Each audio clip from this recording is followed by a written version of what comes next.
특징주 공장 시간인데요. 오늘은 특별히 위드금융 정태근 팀장과 함께하도록 하겠습니다. 어서 오세요. 네, 반갑습니다. 네. 요즘 정말 뜨거운 이슈가 아닐까 싶습니다. 오늘 그래서 앵커 브리핑에서도 다뤄봤는데요. 가장 중요한 건 국내 시장에도 이러한 사태가 일어날 것인가, 그리고 어떠한 영향을 미칠 것인가, 사실 이런 부분들이 좀 우려가 되는 것 같아요. 안 그래도 공매도 논란이 지금 뜨거운 감자기도 한데요. 좀 어떻게 보세요?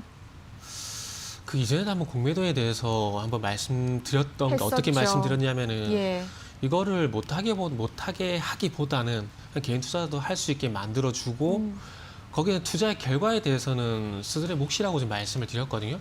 그리고 저는 개인적으로 공매도를 했으면 좋겠다고 생각한 이유가 뭐냐면은 공매도는 못하게 하면서 인버스, 고퍼스는 하게 하는 건 조금 아이러니컬한 상황이잖아요. 예. 인버스하고 고퍼스 같은 경우도 시장이 하락해야 수익이 나는 거고, 공매도는 물론 시장 선물이나 옵션 부분이 있긴 하지만 이것도 마찬가지 시장이 아닌 종목이 하락해야 수익이 나는 똑같은 구조라는 겁니다. 근데 어떤 건 되고 어떤 건 안 되고, 이건 조금 제 입장에서는 아이러니컬하다 좀 봐야 될 것 같거든요. 그래서 일단 이 부분을 그냥 열어줬으면 좋겠어요. 열어주고, 그러니까 무조건 못하게 하는 게 답은 아니잖아요. 못하게 하는 게 아니고 건전하게 활성화를 시켜주는 역할이 금융당국이 해야 될 역할이라고 저는 생각을 하고 있는데, 그럼 이 공매도를 열어주고 그 공매도에서 소위 말하는 반칙, 이건 업계에 제도적으로 장치를 마련하는 게 더 낫지 예. 않을까라고 생각이 들어요. 그리고 그 미국 게임스탑에 대한 얘기가 나오고 있는데 이 부분은 과연 개인들이 이길 수 있을까라는 생각이 좀 들거든요. 그러니까 몇몇 기사들에서는 개인들이 이겼다 이런 표현도 지금 쓰기는 하더라고요. 근데 네. 사실 아직은 결과를 이겼다 졌다라고 네. 판단할 수 있는 네. 상황은 아닌 것 같긴 해요. 아직 잔량들이 남아 있긴 하니까요. 예. 그래서 그리고 예전에 그 서성진 회장이 공매도 세력과의 전쟁이 제 기억으로 2011년인가 2012년인가 예, 되게 한 번 또 오래됐거든요. 있었죠. 네. 예. 그때는 결과적으로 주가가 올랐기 때문에 이겼다고 봐야 돼요. 근데 그때와 지금과 차이점이 뭐냐면 주가 위치가 틀리다라는 거죠. 주가 위치가 틀린 상황에서 지금도 과연 그때처럼 이길 수 있을까라는 건 너무나 당연히지만 시간이 지나봐야 알 수 있을 것 같아요. 근데 저는 개인적으로 지금의 어떤 공매도 시스템을 봤을 때 저는 쉽지 않다라고 봅니다. 쉽지 않다. 구조의 변화가 생겼을 경우는 어떻게 네. 보세요?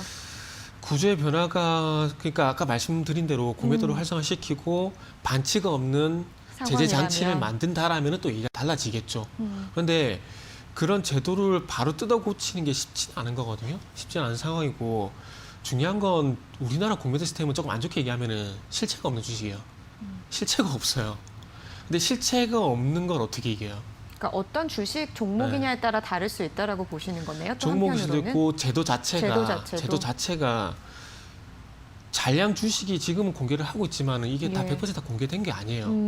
그리고 이게 더블 체크도 안 될 뿐더러, 그러니까 더블 체크가 안 되니까 진짜 주식이 있는 건지 없는 건지가 실체를 파악하기가 힘들어요. 그리고 중요한 건 상환 기간이 없어요. 예. 이걸 어떻게 이겨요? 그러니까 어찌 보면은 우스갯소리라면은 혹시 이거 너무 오래된 게임인데 스타크래프트. 예. 이런 게임 얘기하면 나이가 나오니까. 괜찮습니다. 스타크래프트 같은 게임이 있는데 여기에 우리가 그 무한 맵에서 쇼미더머니라는 치트키가 있잖아요.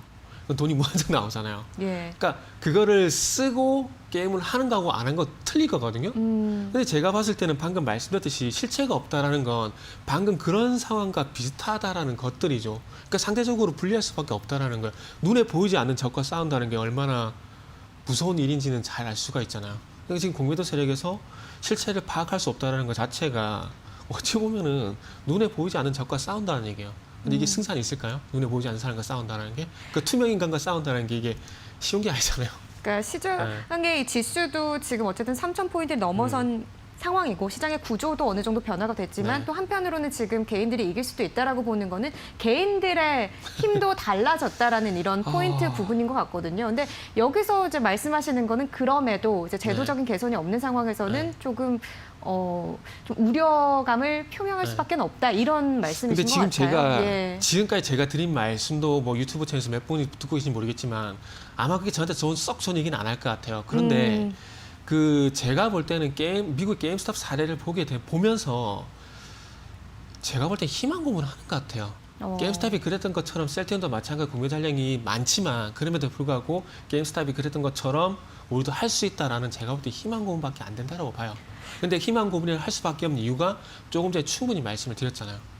더블 체크가 안 되고 네. 실체가 없고 상황 기간도 없어요. 무한정이에요. 그러니까 예전에 좀 전에 말씀드렸듯이 이 게임을 하신 분들은 아시겠지만은 쇼미더머니라는 치트키를 공매도 세력은 계속 쓰고 있다라는 거죠. 그걸 어떻게 이겨요? 그럴 수도 있겠네요. 근데 또 물량전인데.